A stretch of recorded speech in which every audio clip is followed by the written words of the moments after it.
ទូរស័ព្ទដែលអាចដោះដាក់ថ្មបានងាយស្រួលនឹងត្រឡប់មកវិញនៅដើមឆ្នាំ2027អាចថាវាជាដំណឹងល្អបន្តិច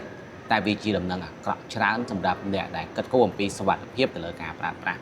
គេរួមទៅវាអញ្ចេះទេការប្រើប្រាស់ទូរស័ព្ទដែលអាចដោះដាក់ថ្មបានគឺវាផ្ដល់ភាពងាយស្រួលមួយចំនួនគឺមានន័យថាទោះបីជាទូរស័ព្ទយើងមានទំហំថ្មរៀងតូចក៏ដោយប៉ុន្តែយើងអាចទិញថ្មខាងក្រៅស្គាល់តាមខ្លួនដូចជាការប្រើប្រាស់កាមេរ៉ាអញ្ចឹងវាធម្មតាទេកាលណាមានថ្មច្រើនតាមខ្លួនយើងចង់ដោះដូរពេលណាក៏បានដែរប៉ុន្តែសាកសម័យមើលឡើងវិញមើលថាបើសិនជាទូរស័ព្ទរបស់យើងហ្នឹងវាវិលទៅការពីជំនាន់ដើមវិញទៅអតីតកាលដែលដូចការប្រើប្រាស់ N.7 ដែលយើងដកខ្នងខាងក្រោយដើម្បីដាក់ថ្មហ្នឹងចូល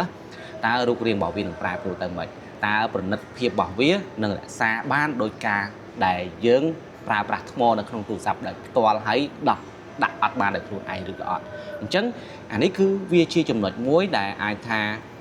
វាល្អបន្តិចប៉ុន្តែវាផ្ដល់ផលអវិជ្ជមានដែរក្រៅពីទៅលើផលអវិជ្ជមានទៅលើការ design រូបរាងហ្នឹងអញ្ចឹងយើងក៏ត្រូវដឹងនៅមូលហេតុមួយទៀតដែរថាតើវាផលអវិជ្ជមានមានអីគេខ្លះគឺវាមានទាំងថាមពលថ្មដែលត្រូវដាក់បញ្ចូលទៅក្នុងទូរស័ព្ទក៏វាត្រូវតែមានថាមពលរៀងតូចជាងមុនដែរដើម្បីរក្សាបាននៅរូបរាងដែល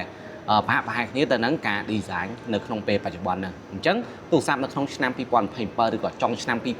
2026ដែលចាប់ផ្ដើមវិលទៅរកការផ្លាស់ប្ដូរថ្មដោយខ្លួនឯងដែលយើងអាចបើកស្ទះក្រោយឬក៏ដកចេញពីចំហៀងអីមិនគឺយើងអត់ទាន់ដឹងទេវាគឺជាការសម្រេចចិត្តរបស់អ្នកដែលផលិតទូរស័ព្ទទេអញ្ចឹងគឺវាអាចនឹងរងផលប៉ះពាល់បែបហ្នឹងមានន័យថាថ្មអាចតូចជាងមុនបើសិនជាគេចង់រក្សានៅកម្រាស់ក៏ដូចជារូបរាងដែលស្អាតដូចមុនដោយសារតែជាធម្មតាថ្មដែលអាចដោះចេញចូលបានគឺត្រូវរក្សាគម្លាតរាងធំជាងថ្មដែលអាចដាក់ភ្ជាប់នៅក្នុងម៉ាស៊ីនប៉ុន្តែអាចថាមានដំណោះស្រាយដែរដោយសារតែនៅក្នុងប្រទេសចិនឥឡូវនេះទូរស័ព្ទគឺប្រើប្រាស់ជាប្រភេទ silicon carbon battery អញ្ចឹងទៅគឺអាចថាថាមពលថ្មគឺវាអាចនឹងនៅតែគ្រប់គ្រាន់ហើយយើងអាចមានលទ្ធភាពនៅក្នុងការបដូរថ្មមានថាបង្កើនប្រសិទ្ធភាពលើការប្រើប្រាស់បន្ថែមទៀតមួយវិញទៀតពាក់ព័ន្ធជាមួយនឹងផ្នែកសុវត្ថិភាពគឺកាត់បន្ថយខ្ទេចតែម្ដងស្ទើរតែយើងពិបាកនិយាយដែរមានវិធីសាស្ត្រជាច្រើនដែលយើងបានប្រើដើម្បីការពារទិន្នន័យនៅក្នុងទូរស័ព្ទរបស់យើងក៏ដូចជាបង្កើនប្រសិទ្ធភាពនៅពេលដែលយើងបាត់ទូរស័ព្ទហើយយើងមានឱកាសក្នុងការស្វែងរកវាបានកាន់តែយូរផុតតាមតែអាចធ្វើបាននិយាយរួមទៅវិធីសាស្ត្រដែលខ្ញុំប្រើមានតាំងពីការចាក់លេខកូដរបស់ទូរស័ព្ទការប្រើប្រាស់ Gmail ឬក៏ការប្រើប្រាស់ Apple ID ដែលដូចគ្នាបង្កើតដោយខ្លួនឯងដើម្បីងាយស្រួលនៅក្នុងការស្វែងរកអីចឹងទៅបិទ Control Center នៅពេល lock screen ហើយមិនឲ្យគេរកឃើញប្រើប្រាស់ទាំង eSIM ដើម្បីធានាបានថាគេអាចដោះ SIM យើងបានហើយសូម្បីតែនៅពេលដែលចុចបិទទូរស័ព្ទក៏ត្រូវទាមទារលេខកូដដែរអញ្ចឹងទៅគឺយើងការពារច្រើនមែនតើប៉ុន្តែចុងក្រោយវាទៅជាคล้ายទៅជា0នៅពេលដែលទូរស័ព្ទយើងអាចដោះថ្មបានទៅវិញព្រោះបងប្អូនសាកគិតមើលថា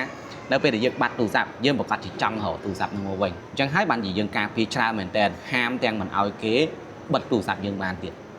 ប៉ុន្តែនៅពេលដែលទូរស័ព្ទយើងអត់មានថ្មនៅក្នុងហ្នឹងគ្រប់យ៉ាងគឺត្រូវ restart ឡើងវិញហើយសុបិនអាក្រក់មួយហ្នឹងវានឹងកើតឡើងនៅដើមឆ្នាំ2027បើតាមសហភាពអឺរ៉ុបដែលគេconfirm មកគឺត្រឹមខែ2គ្រប់ទូរស័ព្ទទាំងអស់ដែលដាក់លក់នៅលើទីផ្សារអឺរ៉ុបត្រូវតែអាចឲ្យអតិថិជនផ្លាស់ប្ដូរថ្មដកចេញដាក់ចូលបានដោយខ្លួនឯងអញ្ចឹងគឺបច្ចេកទេសមែនតើសម្រាប់អ្នកដែលប្រើប្រាស់ទូរស័ព្ទចាប់ពីឆ្នាំ2027ព្រោះការការពារសុវត្ថិភាពវានៅមានកម្រិតហើយសូម្បីតែប្រព័ន្ធការពារទឹកនិងធូលីអីផ្សេងក៏គេត្រូវសើរើឡើងវិញដើម្បីបង្កើនសុវត្ថិភាពដែរអញ្ចឹងវាជាដំណឹងសោកស្ដាយមួយហើយវីដេអូហ្នឹងមានតែប៉ុណ្្នឹងទេជួបគ្នានៅវីដេអូក្រោយ